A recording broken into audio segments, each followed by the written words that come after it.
Will Hardy is at it again. Offensive magician. Next on Locked on Jazz. Bum bum bum bum bum bum bum bum bum bum bum bum bum bum bum bum bum pow.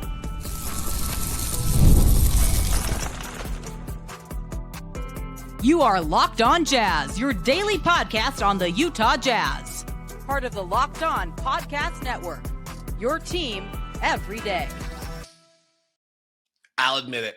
I did that first part knowing that many of you, when I said Will Hardy's at it again, were like, yeah, I mean, oh, he's being positive. What a bummer. No, you didn't, because you're awesome. Hi, I'm David Locke, radio voice of the Utah Jazz, Jazz NBA insider. This is Locked on Jazz. It's your daily podcast on the Utah Jazz, giving you insight, expertise, geeky numbers, and hopefully making it way better to be a Jazz fan each and every day. Thank you so much for making Locked on Jazz your first listen today. Thank you for making Locked On the #1 sports podcast network. We are free and available on all podcasting apps and on YouTube. Please subscribe, follow, do whatever you want to do. And to the everydayers, you're the greatest. Thank you so much for being there each and every day. 2 days off in the middle of the season, feeling much better today. Yesterday I did the show in like 3 hours sleep and was a little delirious.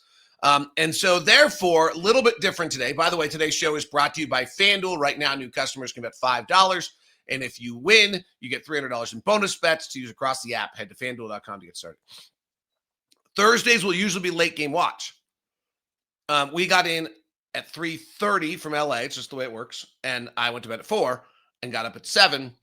And so I was deliriously tired yesterday and went to bed and then got 2 late game finishes. So I will watch New York, Dallas, fourth quarter, and Chicago, Portland, fourth quarter. Today, try to sneak them into tomorrow's show.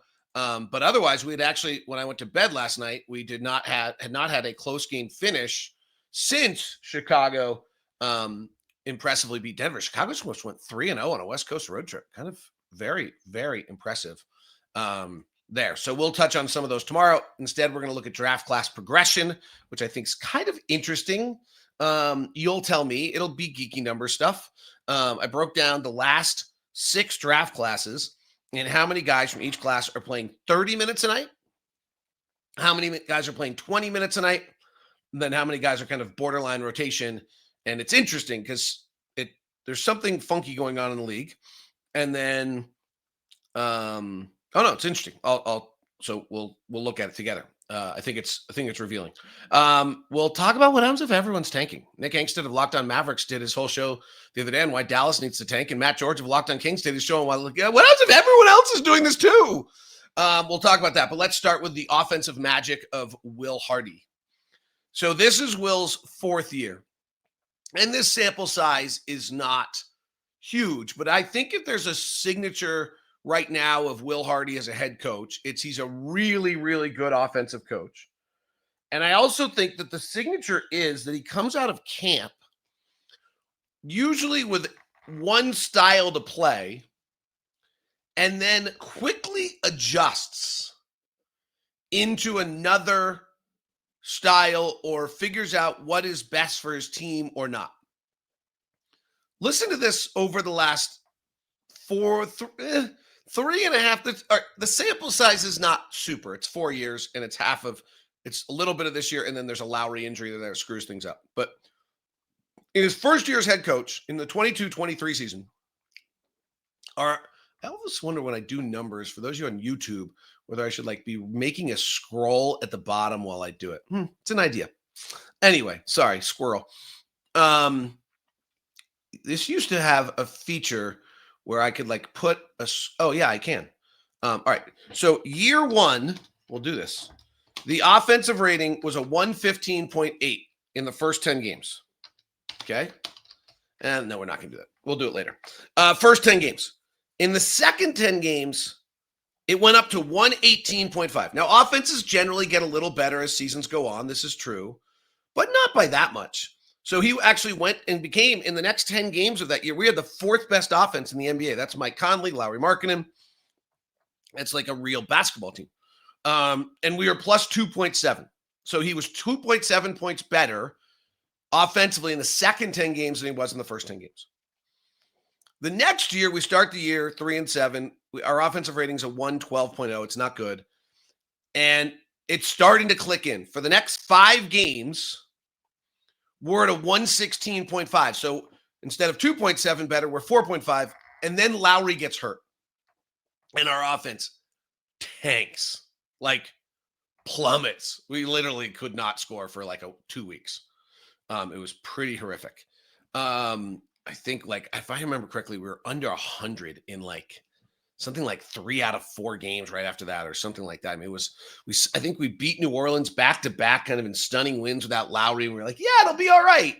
And then we could not score again, if I recall.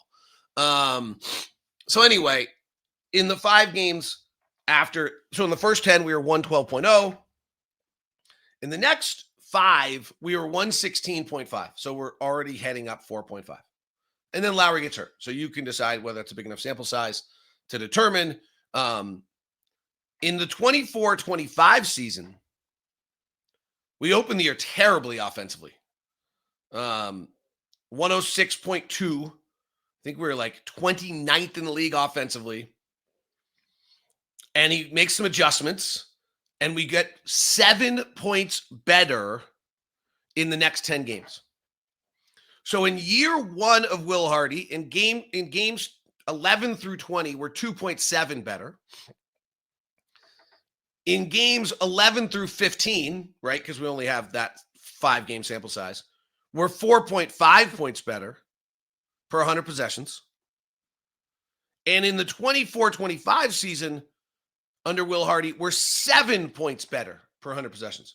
So a little bit like of a 3-game sample size you can have, a little bit of a signature is that Will Hardy makes some offensive adjustments and we get way better offensively in the second 10 games of the season. So we started this year with a 110.3 offensive rating through 10 games. We ranked 26th in the NBA.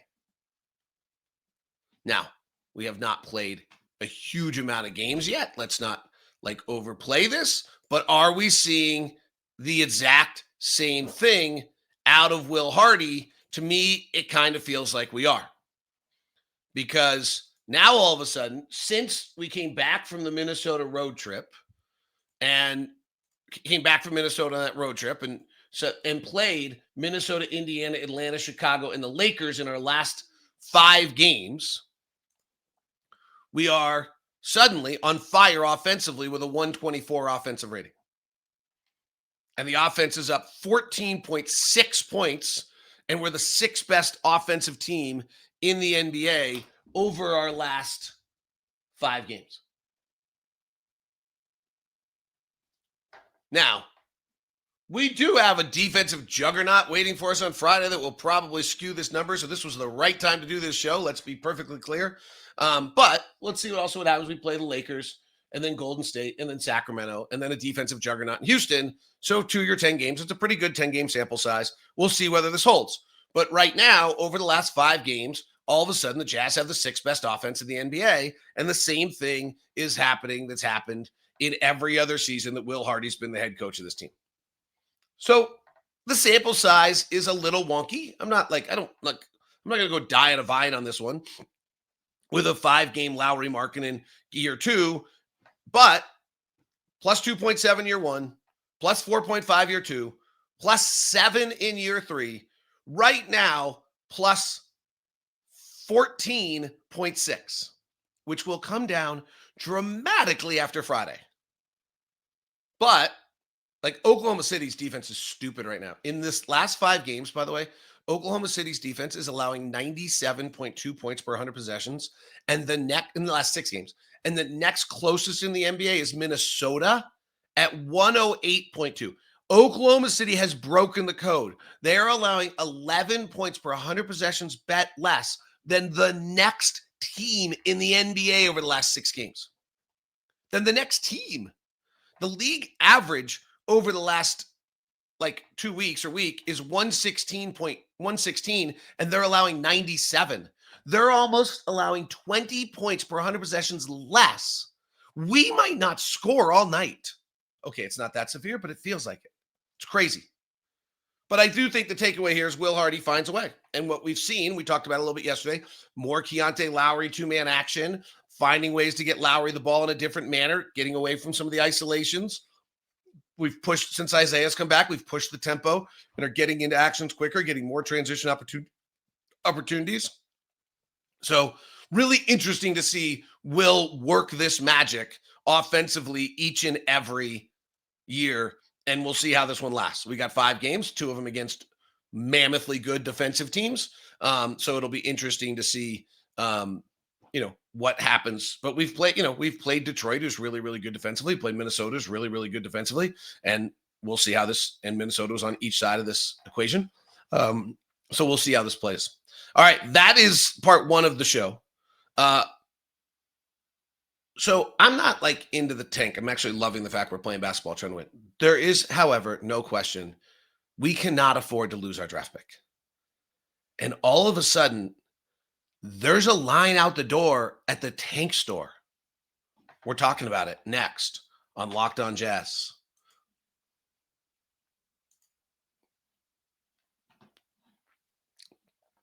Thursday edition of Locked On Jazz is brought to you by Quo. Quo used to be open phone, and now it is Quo, as in like status quo. And they've changed their name. It's still the same great product along the way. So let's talk about something that every business owner knows well, and that is missed calls are bad. When a customer tries to reach you to get through, the money slipping away, Quo, Quo, is the smarter way to run your business communication so you never miss an opportunity. Quo is the #1 business phone system built for 2025, not 1995. It's simple, modern, and designed to help communicate faster and look more professional. Stay connected wherever you are working. So Quo works right from the app on your phone or your computer. No extra device, no clunky landlines. Your whole team can share one number, collaborate on calls, text like a shared inbox, which means customers get help faster. Built-in AI is a game changer. It logs your calls, writes summaries, even sets up follow-ups automatically. It's why 90,000 are already using Quo. Quo for free. Yes, try Quo for free at Quo, QUO.com/LockedOnNBA. That's QUO.com/LockedOnNBA. And yes, you can keep your existing numbers. Quo, no missed calls, no missed customers. We all want to perform at our best. Certain things in life are more important than others when it comes to performance. So that is where Rougette comes in for you and making sure that you get your best performance. No more excuses. Stressed, tired. When it comes to performance, sometimes your body needs a little extra support, a little performance enhancement, and that's where Rougette comes in. Rougette is fast-acting, doctor-prescribed treatments for ED designed to help you stop making excuses and start making moves. Rougette makes it easy to get started. You just connect with a board-certified doctor, 100% online, no awkward waiting rooms, no in-person appointments. If prescribed, your treatment ships directly straight to your door. The process is fast, simple, and private, and it's all handled by real doctors. It also gives you confidence that you are getting the right stuff. Rougette, RUGIET.com/LockedOnNBA to get 15% off your first order. That's Rougette, RUGIET.com/LockedOnNBA. And don't forget to use the code LockedOnNBA so they know you sent you. Getting a little better. Never hurt. Rougette, stop making excuses. Start making moves.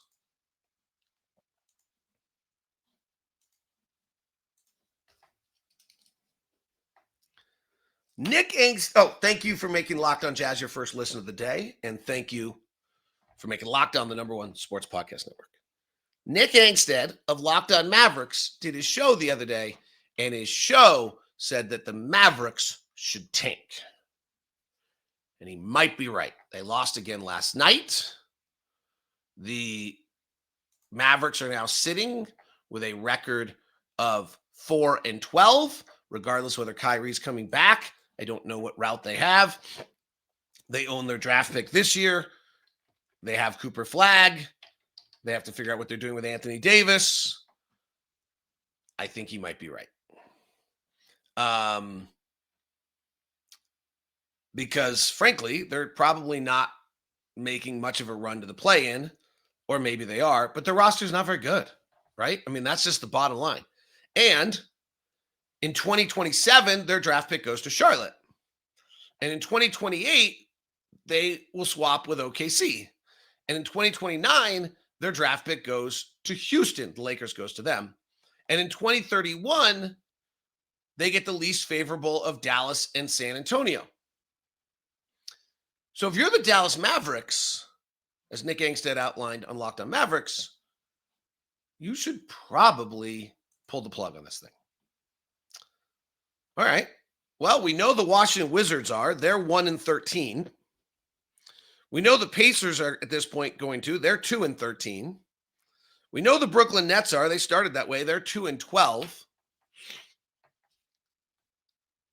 We add the Dallas Mavericks to the list. They're 4-12. Now the New Orleans Pelicans are interesting because they're 2-13, and they just changed their head coach. James Bragg is their head coach, and Zion just came back, and they mysteriously traded their draft pick to the Atlanta Hawks in the draft so they could get Derek Queen, who did have 30 last night against Denver, so maybe he's going to turn out to be as good as they thought. Let's hope for their sake. But they just traded. So New Orleans actually will start winning at some point because they, frankly, doesn't do them any good to lose. The Sacramento Kings, on the other hand, have a disaster on their hands. The Sacramento Kings are sitting here at 3-12. They have Sabonis, they have DeRozan, they have Zach LaVine, and they can't win a game. And they have Malik Monk, and they are an absolute mess. And they at least control their draft capital, except for a weird one with Oklahoma City, but I think it's only if it's 17 through 30 next year. So if they unload this thing, they at least control all of their own draft assets until 31 in some weird ass swap that goes on. And so Sacramento, it makes a lot of sense for Sacramento to join the tank train. So now all of a sudden, we have Sacramento, we have Dallas, the Pelicans, I think, start to win. And now we have two other teams that get, and we haven't even touched on Charlotte yet, who's 4-11, but I think we'll see, just playing their young guys, but we'll see what happens with them. Then we get to two teams that are really interesting. And what's interesting on both of these teams is they should be a ton better, and I'm not entirely sure how they get better. So let's start with the Los Angeles Clippers, who are just not very good.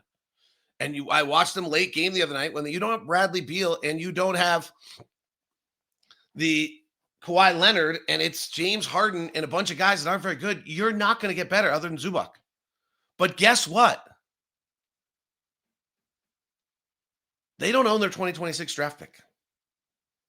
It's going to Oklahoma City. There's a weird thing with the Houston 5-30 in Oklahoma, and the least then one of them, the two more favorable of Los Angeles, Houston, and Oklahoma City go to Oklahoma City, and after that, something goes to Washington. It's a really convoluted thing, but the bottom line is the Clippers are not getting their pick. Oklahoma City is going to get their pick, and so the Clippers are abstaining from joining the tank train, and will probably make a run for the 10th playoff spot in the Western Conference here, despite not being good. And then we have the Memphis Grizzlies.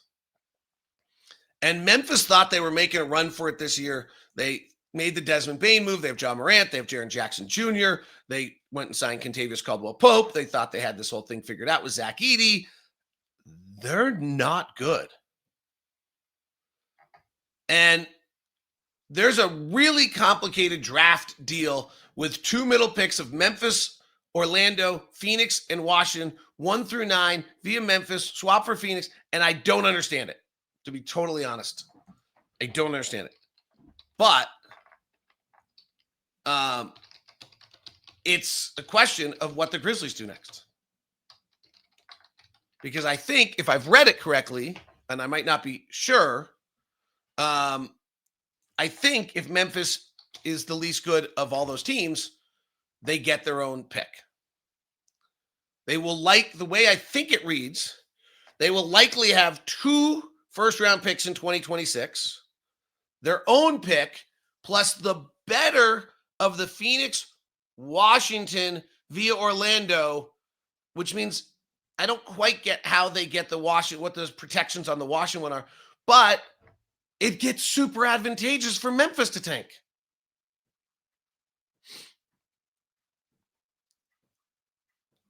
I think it's super complicated. I've got to get someone to totally explain it to me. I believe they have their own 2026 pick, and they have the swap rights with Phoenix and Washington, but the Desmond Bane deal plays into it in some way, and it's not entirely clear. But I believe they can swap their pick for the less favorable of Phoenix or Washington, but their pick will be better than that, so then they get there. And then somehow they may get a second out. It's super complicated. Bottom line, Memphis could join the train also. Very reasonably. If we count Charlotte, there's 7 teams on the take train. We've got to stay top 8. It's worth watching, and it's not great. And I hope it doesn't force our hand into something weird. But it's a part of the storyline of the story. And this is assuming that the 2-13 New Orleans Pelicans put this thing together. This is assuming that the 4-10 Los Angeles Clippers put something together. But we, as the Jazz franchise, need either the Dallas Mavericks, the Memphis Grizzlies, or the Sacramento Kings to go on a hot streak and start winning some games and think they're playing for the play-in. Portland's lost 5 in a row. They're at least still at 9 in the play-in at 6-10 and probably going to stay competing for it. And we wouldn't mind Charlotte going on some sort of hot streak and thinking they're competing, because at some point they could pull the plug, and then Charlotte's in our mix of 7, and we've got to stay top 8. And if you are suddenly sitting at 7 or 8 in the lottery and 2 people bump you, I was looking at No Ceilings mock draft the other day at our Locked On NBA draft, and they had the Oklahoma City Thunder taking our pick. I mean, there's the other side of this, that we're really going to be banking on the lottery in the opposite way as we did a year ago, which is a year ago we thought we were in perfect position to end up get top 3, and then we got 5, and this draft does seem to be 3 really superstar-ish players at the top. I don't have a solution to this, because I love what we're doing right now, and I like how we're playing, and I like the energy, and I like all the things we're doing. I will say we have not played very many hard teams yet, and we're about to play a gauntlet. So it may be much to do about nothing.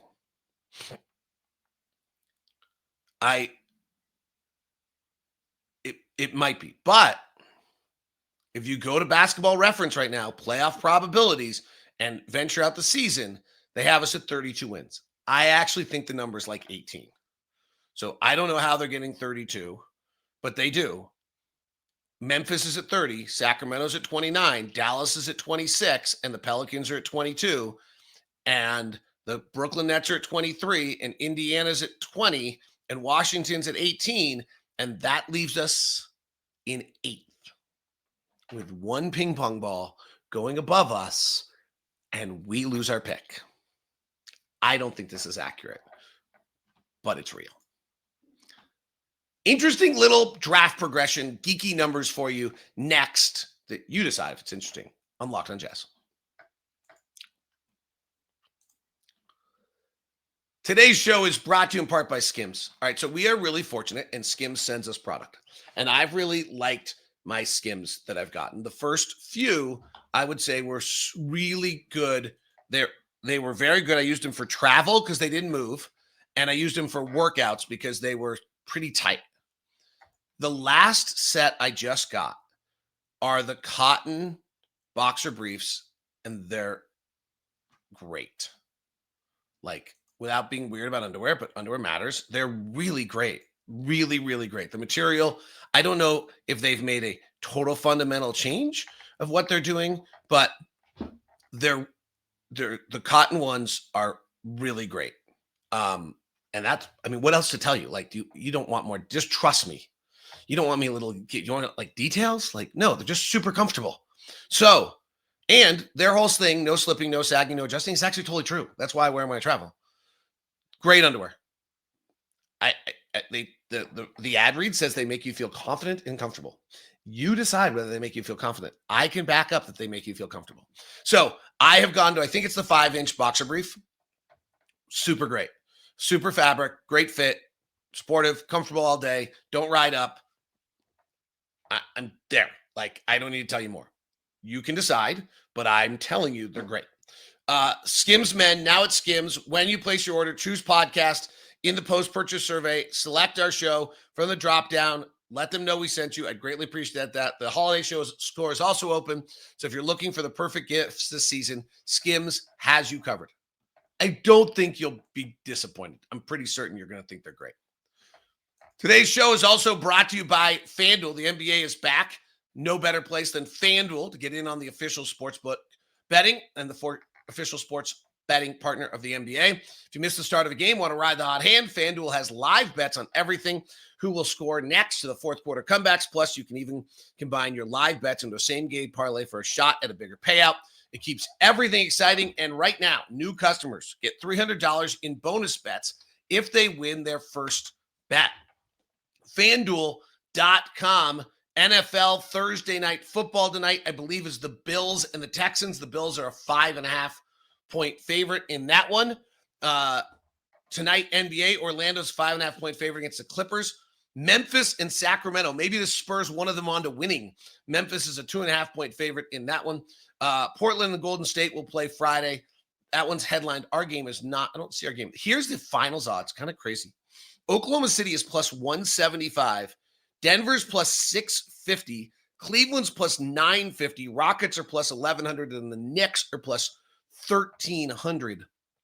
So Cleveland, the odds-on favorite right now to win the East at plus 250 and the Knicks at plus 370.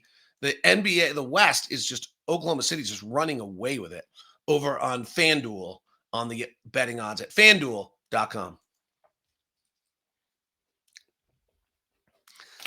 Thank you so much for making Locked On Jazz your first listen. If you're coming to the game on Friday, you can listen in the arena lag-free now. Stop by our booth at Section 7, and we'll set you up with that. It's brand new. We have it set up for you, kind of new this year, so you can listen to the broadcast in the arena lag-free.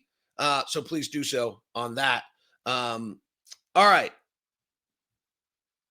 I don't know. We'll see if this is interesting to you. I broke down the last 6 draft classes by how many players in the class are playing 30 minutes and how many are playing 20 minutes, and then how many are kind of on the fringe playing probably 15. So they're kind of in the rotation. We'll see which way they go. There's a few things that are interesting to me on this. The amount of guys that are kind of in the mix to play and make it on each of these draft classes feels like they're about the same. So the 20 class of the 3 categories has 24. The 21 class has a few more. They have 28. The 22 class has 26. 23 has 26. 24 has 27. And this year's class has 25.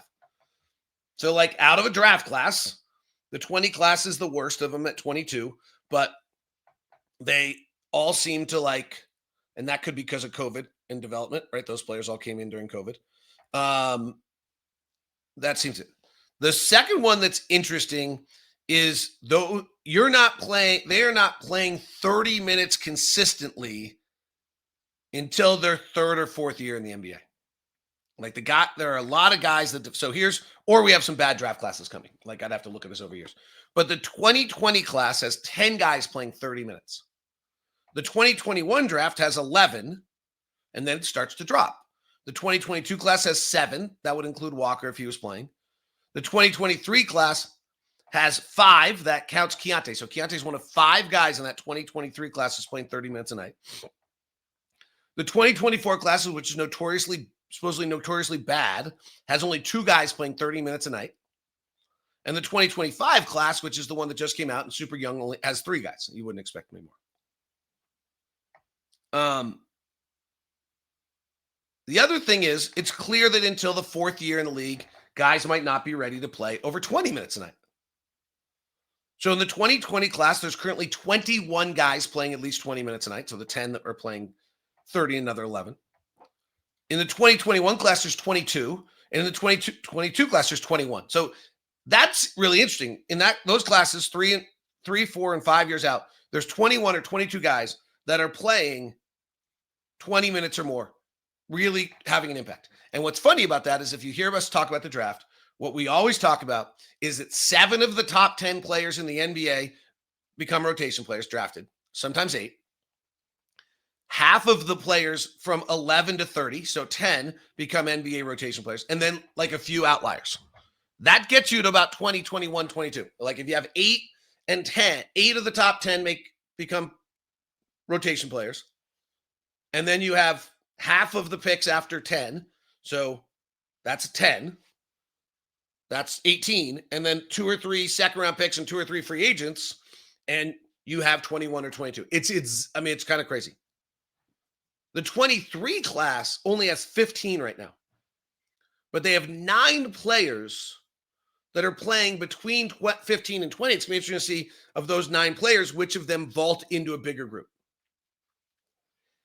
The 2024 class, which is notoriously bad, has only 2 players playing 30, but they have 16 players right now playing 20 minutes a night. We'll see how many of them last. They also have 9 playing 15 to 20. Some of this might be that they're draft picks, you have to play them.